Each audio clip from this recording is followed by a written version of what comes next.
This lecture is entitled The Crisis of the Later Middle Ages, 1300 to 1450, the 100 Years' War. The 100 Years' War is the definitive war of the late Middle Ages. This war actually lasted 116 years from 1337 to 1453. The 100 Years' War was a struggle between England and France. So from 1337 to 1453, England and France fought what is known as the 100 Years' War, even though it was 116 years long. What are the causes of the 100 Years' War? Well, there are basically three causes of the 100 Years' War, and these are more or less what you would call underlying or background causes, reasons why England and France didn't like each other or didn't get along before 1337. The first cause of the 100 Years' War is French support of William Wallace and the Scots in their rebellion against the English kings Edward I and II. Edward I and II, a father and son English kings. These English kings, Edward I and Edward II, had attempted to invade Scotland and add it to the ever-growing territory of England. Fortunately for the Scots, they had a great hero in William Wallace, known also as Braveheart. William Wallace and the Scots had a great deal of success against Edward I and Edward II, largely because of French support beginning in 1303. So from 1290 to 1314, Edward I and then his son and successor, Edward II, battled against William Wallace and the Scots. The Scots were fighting to maintain their freedom and independence from England. England was fighting to add Scotland to its ever-growing territory. It was French support of Scotland beginning in 1303 that turned the tide of battle in favor of the Scots. Unfortunately for the Scots, though, the price for their victory was the loss of their great hero, William Wallace, who was executed in a very brutal manner. He was actually castrated, disemboweled, or gutted, if you want to put it that way, drawn and quartered, meaning he was pulled behind a horse, and then quartered, which means that his body was cut into pieces and scattered throughout the realm of England as an example to anyone who dared challenge the English monarchy. So the Scots won their independence, their freedom from England, and would stay free for several hundred more years, but they lost William Wallace in the process. And when the English kings, Edward I, II, and later Edward III, realized that they had lost in Scotland due to French support, this made the English kings dislike the French. The second cause of the 100 Years' War is that in 1328 the Capetian dynasty of France died out. Philip the Fair was succeeded by his son Charles IV. Charles IV was the last Capetian king of France.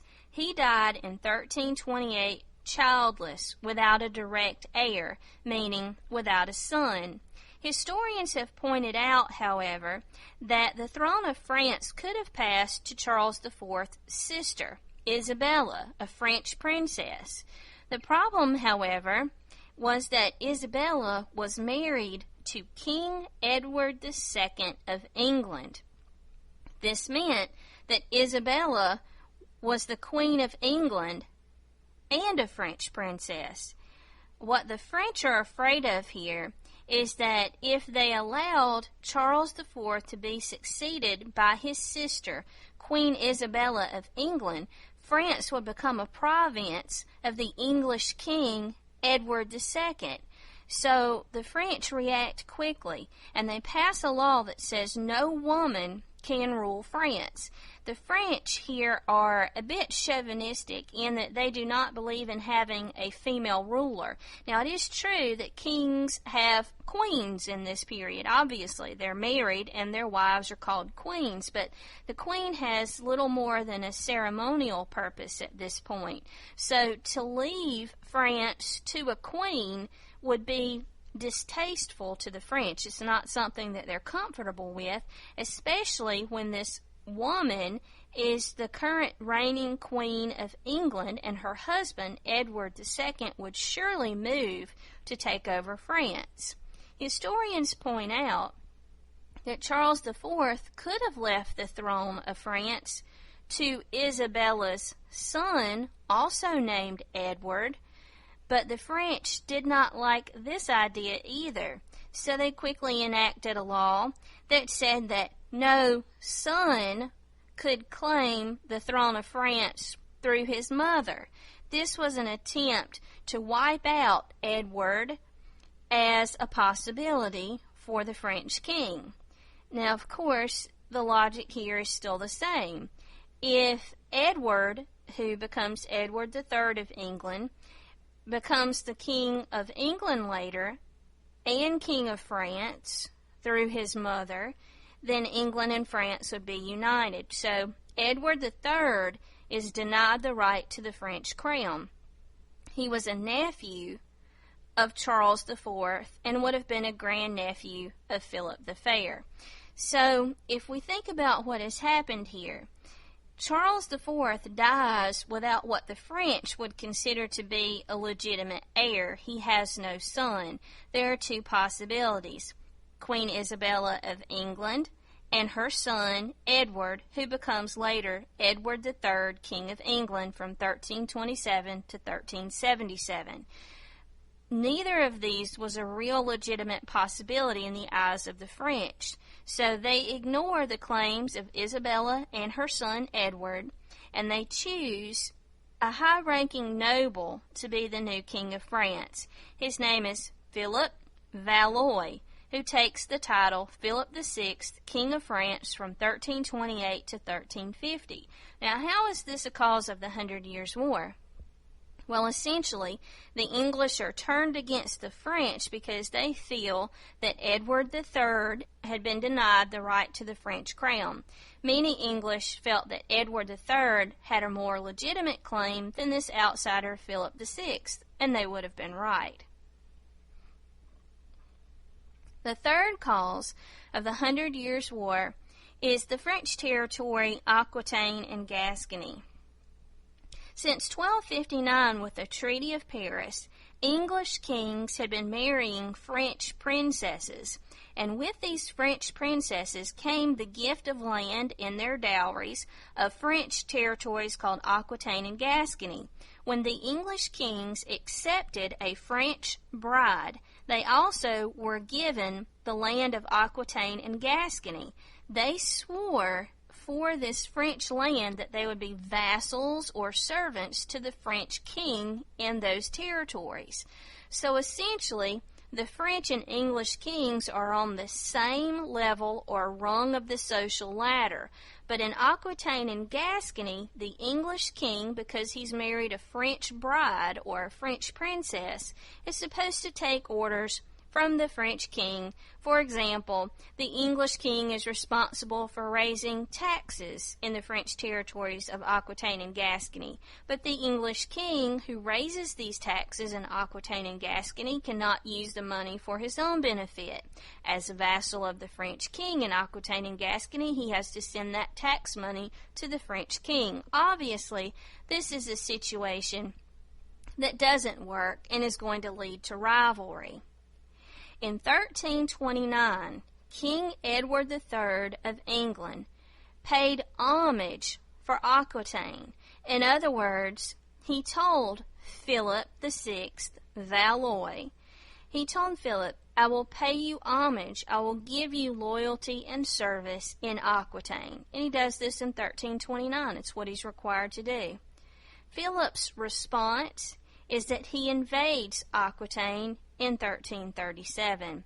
So Philip's invasion of Aquitaine begins the 100 Years' War between England and France. Why did Philip, the King of France, invade the French territory of Aquitaine, which had been given to Edward, the English king? He invaded Aquitaine essentially because he felt that Edward III was a real threat to his reign, to his legitimacy as the King of France. Edward III had a family connection to the last Capetian king of France, Charles IV. Philip could claim no connection to Charles IV, so Philip was very aware of Edward III's presence in Aquitaine and Gascony. In other words, he felt probably that Edward III had more of a legitimate claim to the crown of France than he himself had. So he invaded Aquitaine in 1337, and thus begins the 100 Years' War. If it had not been for French support of Scotland in 1303, or Edward III being passed over for the possibility of being the King of France and England, there would not have been such a tense relationship between these two countries. If we look very carefully at how the 100 Years' War unfolds, we see that it is an extremely complicated war that lasts for 116 years. What we need to do in this class is just make this long, complicated war much more simple. And it basically works like this. The 100 Years' War lasts for 116 years. It is fought almost entirely in France as sieges and raids by English forces. In other words, English forces would invade France, lay siege to cities, that is, they would attempt to cut off a city from its supply routes and starve out the city, or the English would make raids throughout the French countryside, destroying and razing villages. The majority of the battles in the 100 Years' War are won by the English, yet the war is won by France. The most famous battles in the 100 Years' War between England and France are Crécy in 1346, Poitiers in 1356, and Agincourt in 1415. It seems really that until 1429, the English can do no wrong in the 100 Years' War. It seems as though they are going to win this war, that they are destined for victory. In fact, when the 100 Years' War got underway in 1337, English territory in France was confined to Aquitaine and Gascony and a small area called Ponthieu in the northern part of France. By 1360, English territory in France had expanded in the southwestern corner of France. Aquitaine and Gascony were still under English control, but English territories there had grown to include various parts of southwestern France. By 1429, the English have lost some territory in southwestern France, but they have under their control the whole of northern France, including the capital city of Paris. And yet by 1453, there is only a tiny little section of English territory left in northern France in Calais. So when we look at the way this war unfolds, until 1429, it seemed as though the war was destined to be an English victory. But around 1429, the situation changed dramatically in favor of the French, and by 1453, the French had successfully driven out the English. What accounts for this change in the tide of battle? What makes this war change in favor of the French? Well, her name is Joan of Arc. Joan of Arc was born in 1412 and died in 1431. She was just 19 years old at her death. Joan of Arc was an illiterate young peasant woman who, around puberty, began to experience some visions and hearing voices with the onset of her menstrual cycles. And she confided in her family that she was being given visions and was hearing the voice of various saints speaking to her and telling her that she was the answer to France's problems, that she would lead the French to victory.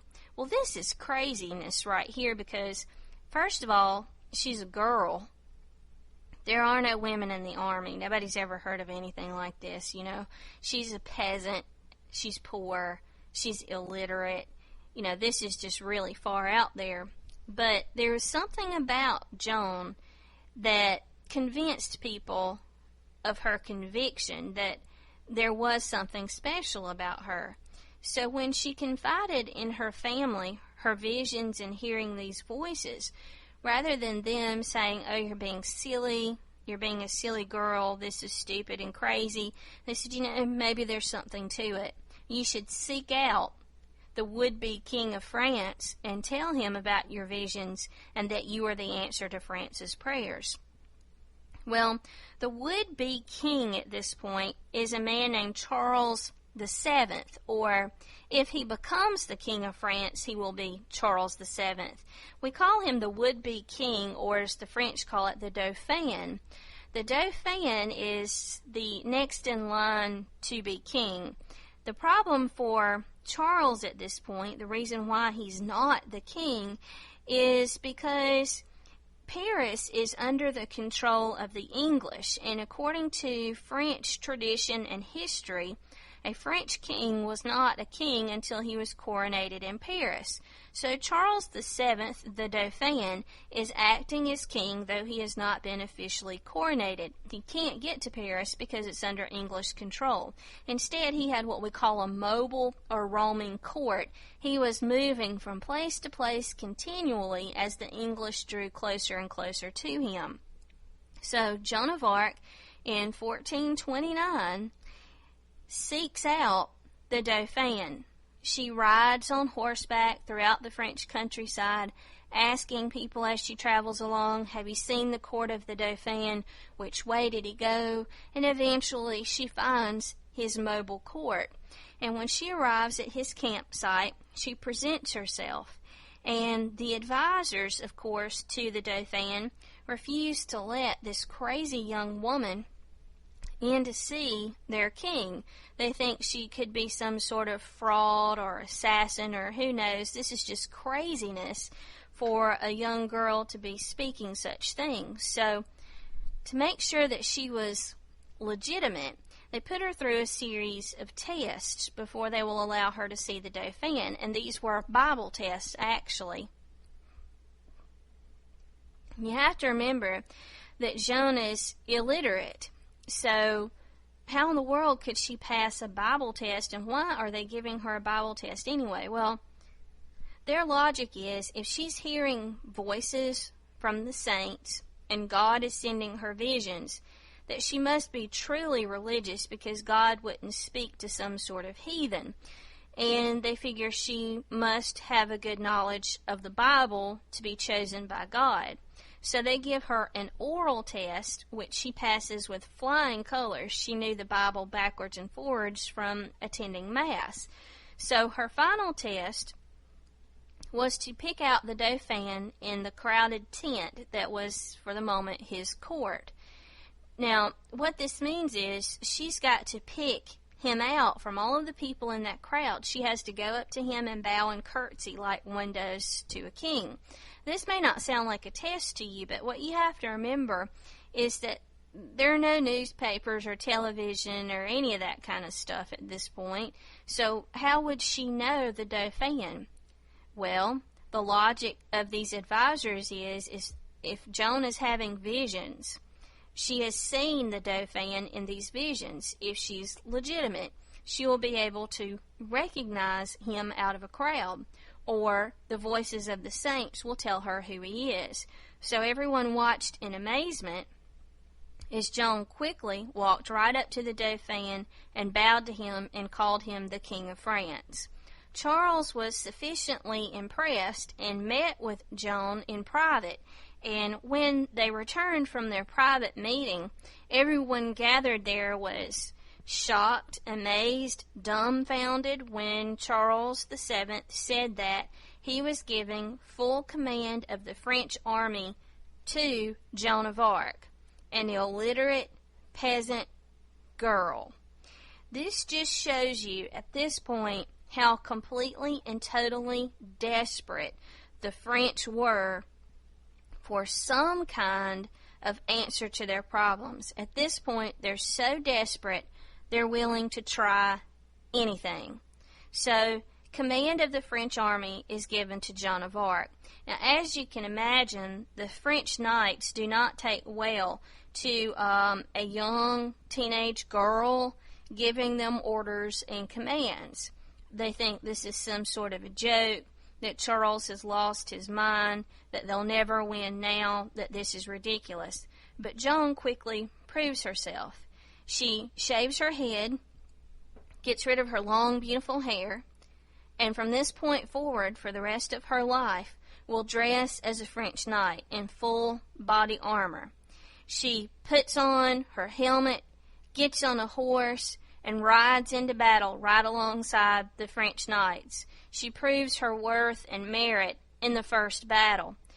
Joan fought right alongside these Frenchmen in successive battles around the French city of Orleans, or as we would recognize it, Orleans. So she fights in the French city, Orleans, alongside the French knights and soldiers, and has a great deal of success before being wounded. Joan was actually pierced in the chest by 2 arrows. One was dangerously close to her heart, and the quote-unquote doctors recommended to Joan that she stay out of battle and lie very still, that moving around could dislodge the arrow and pierce her heart and cause her immediate death. But she would have none of it. She wanted to drive the English out, and she felt she had something to prove to these French knights. So despite the warnings of the doctors, she put on her armor and rode into battle yet again, and miraculously survived with the arrows embedded in her chest. And fighting there at Orleans, Joan impressed these French knights, and they were able to relieve the siege of the English at this city. They freed Orleans. Joan at that point was recognized by these French knights as at least worthy of a chance, and she continued to prove herself in battle after battle, fighting among the men. Her strategy was a very simple one. Much has been made about Joan of Arc, that she was a brilliant strategist, and when you read that you think, oh, she's making battle plans and that kind of thing. Actually, she's not. She never once made a battle plan or strategy such as, okay, you group of knights go here, we'll attack from over there, blah, blah, blah. None of that. What Joan's strategy was this. She told the French knights that if they wanted to win against the English, they were going to have to rest, eat well, and stay sober. Before the night of any battle against the English, the French had a tendency to be a bit fatalistic. Oh, I might die tomorrow, so today I think I'll have a great deal of fun before the battle starts tomorrow. So they would stay up all night drinking, eating lots of fatty foods, and entertaining themselves with prostitutes, having lots of sexual intercourse the night before a battle, so that the next morning when they rode into battle against these fresh, well-fed, well-rested English soldiers, the French knights were always hungover, exhausted, sick, tired, and did very poorly. And Joan convinced them, just try it once or twice. Just try my way, and if we have no success, then we'll go back to what you're doing. But this simple change in their lifestyle changed the tide of battle. the French began to have tremendous success against the English, even driving them out of the city of Paris so that the Dauphin could be coronated there. The French knights grew to love Joan. She was responsible for their victories, her simple strategy, her willingness to fight alongside them, and some of these men felt that she was truly a godsend and something of an angel. They believed that she was divinely sent, and the evidence that they offered for this was that when she came onto the scene, they began to have victory, but also they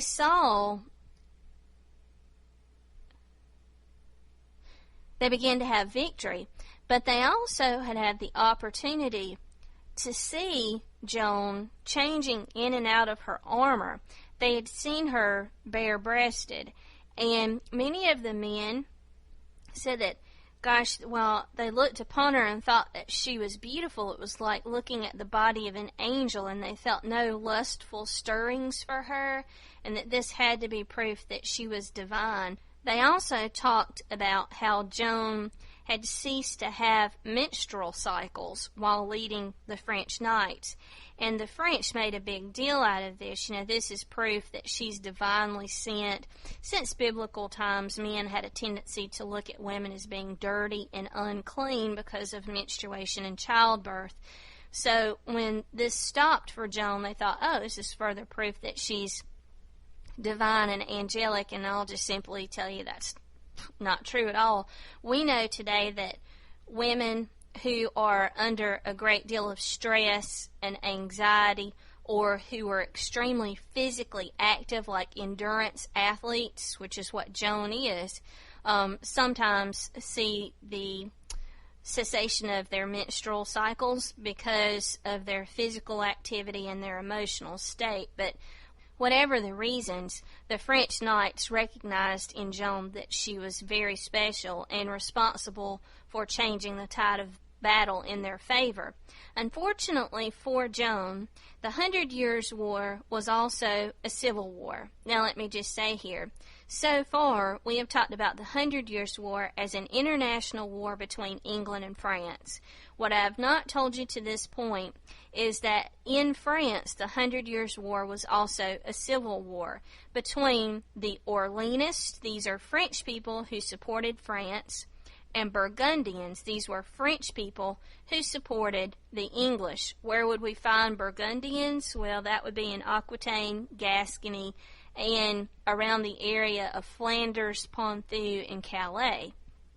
Unfortunately for Joan of Arc, the Burgundians captured her in battle in 1431, and they sold her away quickly to the English, who paid $1,000, or what would be the equivalent of 1,000 modern U.S. American dollars. And essentially the Burgundians knew as soon as they had captured Joan in battle that they were going to give her to the English, because Joan was public enemy number one for the English. She was the reason the English were losing and the French were winning.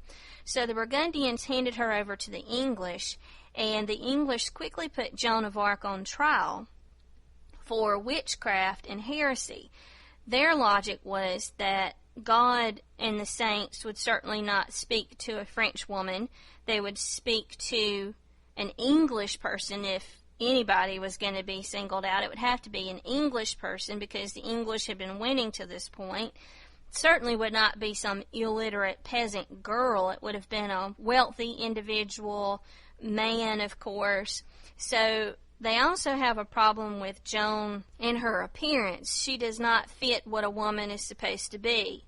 Seen but not heard, very feminine, very womanly, very motherly, very nurturing. A woman in this period was not supposed to be hard, athletic, They saw this as evidence of witchcraft and heresy, that she did not fit in, and they repeatedly tried to force Joan to wear women's clothing, and she refused to do so. While she was in jail in England, her captors tried to make her dress as a woman, but she refused to do so. She would not put on the clothes, and when they took away her armor, she preferred is probably not the right word. She did not prefer to be naked, but she refused to put on the clothing of a woman because she was a French knight in her mind. When Joan was taken into England, she begged of her captors that they honor one wish of hers, and that was that she would be taken to a church court, not a royal court. And as we've seen plenty of times this term, a person had rather be in a church court because the treatment is much better and much more lenient. What Joan feared was that she would be beaten and possibly raped if put in a political or royal court. Her captors, the English, refused her wish and placed her in a royal prison, where she was repeatedly beaten and raped. And this was especially hard for Joan. It would be hard for any woman, but Joan had prided herself on being completely and totally pure. She had never touched a man in any way and had never been known or touched by a man. She had never kissed, held hands, any of that. She was perfectly pure. So for her to be raped and beaten repeatedly was a horrible thing for her to have to endure. She was, of course, found guilty of the charges of witchcraft and heresy and burned at the stake in 1431 in England. And many of the English people who showed up to watch this very hated woman be put to death were moved, actually, by what they saw, and were surprised by the emotions that they experienced. They had come out to ridicule her, harass her, jeer at her, laugh at her, and they came away extremely impressed by her bravery and her composure, because even as she was being burned to death, she did not cry, she did not scream, she did not plead, she just resigned herself to her fate. Of course, back in France, the French knights are horrified by what has happened to their heroine, Joan, and they wonder, why hasn't the Dauphin done something about this? Why didn't he give us orders to capture her? Or what's going on here? Well, Charles VII, and this is really hard to take, had essentially gotten what he wanted. Joan had freed Paris. He was coronated. He didn't care what happened to her. She was disposable to him. He felt that the French knights were motivated enough now and had enough success that they would continue to fight hard for more success, and he essentially just turned his back on Joan and left her to her fate. So the French knights were outraged by Joan's death. Joan's family was horribly upset by what had happened, and they begged for a retrial.